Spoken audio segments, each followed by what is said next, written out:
Assalamualaikum warahmatullahi wabarakatuh. Perkenalkan, nama saya Fitriana Dewi dengan NPM 2250600124, Program Studi Pendidikan Guru Sekolah Dasar kelas 1C. Di sini saya ingin memaparkan PPT yang sudah saya buat untuk mata kuliah Konsep Dasar PKN SD dan Laboratorium Keesdean mengenai bab persatuan dan kesatuan dalam keberagaman masyarakat multikultur.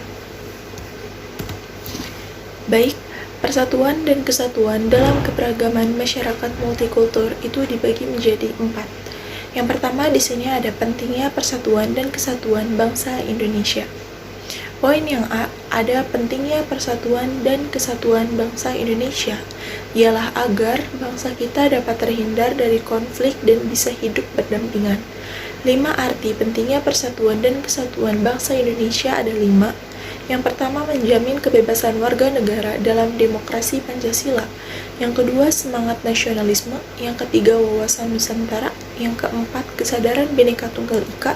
Dan yang terakhir, yang kelima, ada mewujudkan cita-cita negara kesatuan Republik Indonesia. Lalu di sini ada yang poin B, integrasi wilayah. Makna pengertian integrasi wilayah ialah prinsip negara kepulauan atau archipelagic state berdasarkan Deklarasi Juanda ialah menunggalnya tanah air yang menjadikan laut di antara pulau sebagai penghubung dan menyatukan pulau bukan lagi sebagai pemisah. Wilayah perairan Indonesia dapat kita bedakan menjadi 3 macam. Yang pertama ada zona laut teritorial 12 mil laut. Yang kedua, zona tambahan yaitu zona lebarnya yang tidak melebihi 24 mil laut. Dan yang ketiga, zona ekonomi eksklusif Indonesia adalah suatu area di mana di luar dan berdampingan dengan laut teritorial Indonesia dengan batas terluar 200 mil laut. Lalu yang selanjutnya yang C, ada integrasi bangsa. Dalam sejarah pergerakan kebangsaan Indonesia, integrasi bangsa dibagi menjadi 5 masa. Yang pertama ada masa perintis. Masa mulai dirintis semangat kebangsaan melalui pembentukan organisasi-organisasi pergerakan. Yang kedua ada masa penegas, masa ditegaskannya semangat kebangsaan Indonesia dalam meraih kemerdekaan. Yang ketiga masa percobaan, masa mulai mencobanya bangsa Indonesia menuntut kemerdekaan dari Belanda melalui organisasi GAPI atau Gabungan Politik Indonesia tahun 1938 dan mengusulkan Indonesia berparlemen. Yang keempat, masa pendobrak, masa di mana semangat dan gerakan kebangsaan Indonesia telah berhasil mendobrak belenggu penjajahan dan menghasilkan kemerdekaan. Dan yang terakhir, yang kelima, ada masa pengisi kemerdekaan, masa di mana untuk membenahi ketimpangan, kekurangan, ketidakadilan, dan ketidakmerataan kesejahteraan yang ada di seluruh bangsa dan wilayah Indonesia. Objek sasaran integrasi nasional itu 2. Yang pertama ada integrasi nilai, menunjuk pada adanya kesepakatan terhadap nilai yang diperlukan dalam memelihara tertib nasional. Yang kedua integrasi perilaku, menunjuk pada kesepakatan perilaku positif yang menekankan perilaku berkebangsaan dan kenegaraan di atas golongan atau pribadi.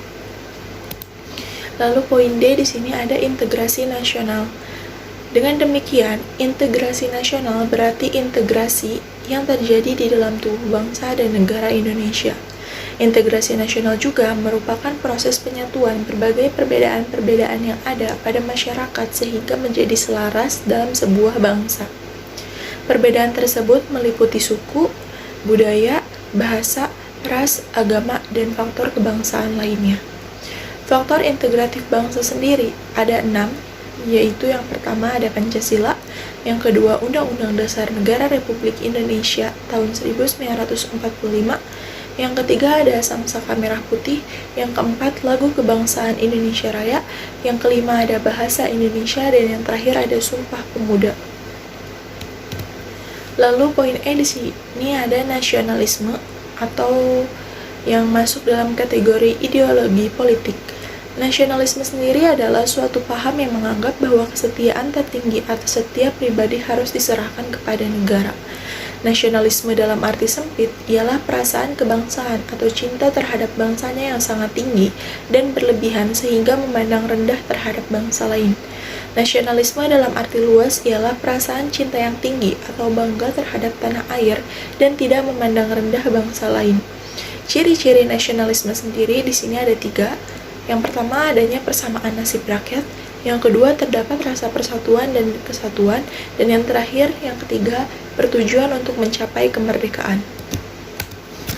Lalu yang selanjutnya, yang F, ada poin patriotisme. Kata patriotisme sendiri berasal dari kata patriot dan isme, yang artinya sifat kepahlawanan atau jiwa pahlawan di Indonesia. Patriotisme sendiri merupakan sikap sudi mengorbankan segala-galanya untuk kejayaan tanah air, bangsa, dan negara. Ciri-ciri patriotisme di sini ada 5. Yang pertama, cinta tanah air. Yang kedua, rela berkorban untuk kepentingan bangsa dan negara. Yang ketiga, menempatkan persatuan dan kesatuan serta keselamatan bangsa dan negara di atas kepentingan pribadi dan golongan. Yang keempat, berjiwa pembaharu. Dan yang terakhir, tidak kenal menyerah. Nah, yang kedua di sini ada poin yang kedua di sini ada pentingnya nasionalisme. Nah, nasionalisme sendiri dapat diartikan sebagai faham atau ajaran untuk mencintai bangsa dan negara sendiri. Nasionalisme sendiri juga dapat diartikan suatu faham yang menganggap bahwa kesetiaan tertinggi atas setiap pribadi harus disertakan kepada negara kebangsaan atau nation state, atau sebagai sikap mental dan tingkah laku individu maupun masyarakat yang menunjukkan adanya loyalitas dan pengabdian yang tinggi terhadap bangsa dan negara.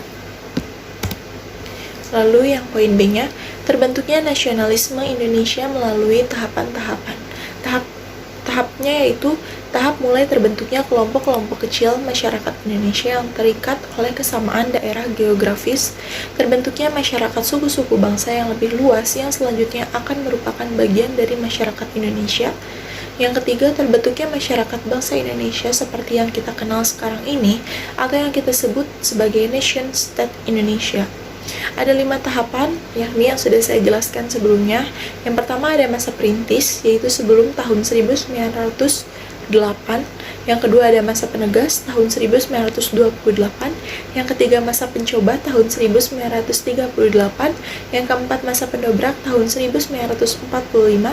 Dan yang terakhir masa pelaksana, tahun 1945 sampai dengan sekarang. Lalu yang poin C di sini ada 2 hal yang harus kita lakukan untuk membina nasionalisme di Indonesia. Yang pertama, mengembangkan kesamaan di antara suku-suku bangsa penghuni Nusantara. Yang kedua, mengembangkan sikap toleransi. Nah, contoh sikap toleransinya ini yaitu saling membantu sesama teman, menghargai sesama teman, tidak bersikap sombong. Lalu yang poin D di sini ada kesatuan tersebut diwujudkan dalam beberapa aspek kehidupan. Di sini ada 4. Ada perwujudan Kepulauan Nusantara sebagai satu kesatuan politik, ada perwujudan Kepulauan Nusantara sebagai satu kesatuan ekonomi, ada perwujudan Kepulauan Nusantara sebagai satu kesatuan sosial budaya, dan yang terakhir ada perwujudan Kepulauan Nusantara sebagai satu kesatuan pertahanan keamanan. Nah, di sini ada faktor pendorong dan penghambat persatuan dan kesatuan bangsa Indonesia. Faktor pendorong itu ada 3. Ada Sumpah Pemuda, Pancasila, dan Bhinneka Tunggal Ika. Lalu ada faktor penghambatnya ada 4. Yang pertama, kebinekaan atau keberagaman pada masyarakat Indonesia. Yang kedua, geografis. Yang ketiga, melemahnya nilai budaya bangsa. Dan yang terakhir, munculnya penyakit kultural pada masyarakat Indonesia. Contohnya itu prasangka, stereotip, etnosentrisme, dan juga rasisme. Nah, lalu untuk poin yang ketiga di sini ada makna multikulturalisme. Multikulturalisme sendiri yakni pengakuan adanya perbedaan dan penghargaan. 2 kata yang selama ini sering dikontraskan.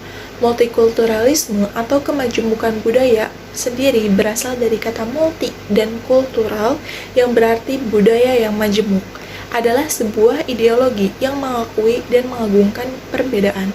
Perbedaan yang dimaksud adalah perbedaan individu dengan individu lain atau perbedaan nilai-nilai yang dianut seperti perbedaan sistem, budaya, agama, kebiasaan, dan politik. Multikulturalisme sendiri ialah istilah yang digunakan untuk menjelaskan pandangan tentang ragam kehidupan di dunia atau kebijakan kebudayaan yang menahan penerimaan tentang adanya keberagaman, kebinekaan, pluralitas sebagai realitas utama dalam kehidupan masyarakat menyangkut nilai-nilai, sistem sosial budaya, dan politik yang mereka anut menurut Rowald tahun 2009. Lalu yang poin B di sini ada elemen-elemen multikulturalisme. Ada 3. Yang pertama, menegaskan identitas kultural seseorang, mempelajari dan menilai warisan budaya seseorang. Yang kedua, menghormati dan berkeinginan untuk memahami dan belajar tentang etnik atau kebudayaan-kebudayaan selain kebudayaannya. Yang ketiga, menilai dan merasa senang dengan perbedaan kebudayaan itu sendiri. Lalu di sini ada jenis-jenis multikulturalisme dibagi menjadi 5. Yang pertama ada multikulturalisme akomodatif, lalu ada multikulturalisme otonomis, ada multikulturalisme interaktif atau kritikal, ada multikulturalisme isolasionis, dan yang terakhir ada multikulturalisme kosmopolitan. Ciri-ciri multikulturalisme sendiri di sini ada 6. Yang pertama, mengalami segmentasi atau pembagian dalam kelompok-kelompok dengan sub-kebudayaan yang berbeda. Yang kedua, mempunyai struktur sosial yang terbagi-bagi menjadi lembaga-lembaga non-komplementer. Yang ketiga, rendahnya konsensus atau kesepakatan atau pemufakatan bersama di dalam anggota kelembagaan. Yang keempat, terbilang relatif sering terjadi konflik dan juga perdebatan. Lalu yang kelima, adanya integrasi yang cenderung terjadi karena sebuah paksaan. Dan yang terakhir, adanya dominasi politik pada suatu kelompok lain. Lalu, faktor terbentuk masyarakat multikulturalisme di Indonesia di sini pun terbagi menjadi 6. Yang pertama, letak wilayah Indonesia. Yang kedua, letak dan keadaan geografis Indonesia. Yang ketiga, perbedaan kemampuan dan perkembangan setiap wilayah. Yang keempat, perbedaan sikap dalam menyerap budaya asing. Yang kelima, perbedaan sistem religi yang dianut masyarakat. Dan yang terakhir, asal-usul masyarakat yang berlainan. Di sini pun ada contoh multikulturalisme, ada 5. Yang pertama, kita bisa saling menghargai dan menghormati antar umat beragama.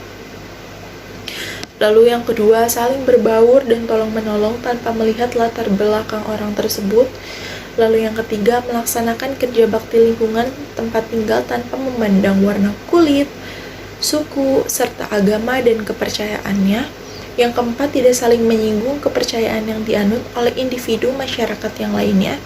Lalu yang terakhir, diterbitkannya peraturan anti-diskriminasi dalam penggunaan fasilitas umum yang disediakan oleh negara.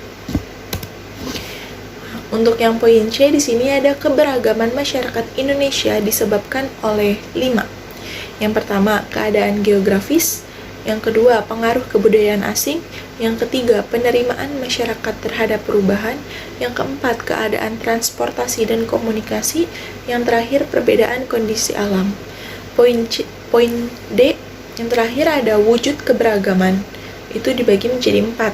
Ada keberagaman suku bangsa, keberagaman agama, keberagaman ras, dan keberagaman golongan. Lalu yang terakhir, poin keempat di sini ada implementasi pada kehidupan sehari-hari. Yang pertama, menumbuhkan sikap nasionalisme dalam diri siswa. Yang kedua, menerapkan sikap toleransi dalam kehidupan sehari-hari. Contohnya misalnya dalam bergaul di sekolah, rumah, dan lingkungan sekitar. Lalu yang terakhir, mengajak siswa melestarikan budaya yang ada di Indonesia. Sudah sekian, terima kasih. Kurang lebihnya mohon dimaafkan. Sekian presentasi PPT yang bisa saya jelaskan. Terima kasih. Wassalamualaikum warahmatullahi wabarakatuh.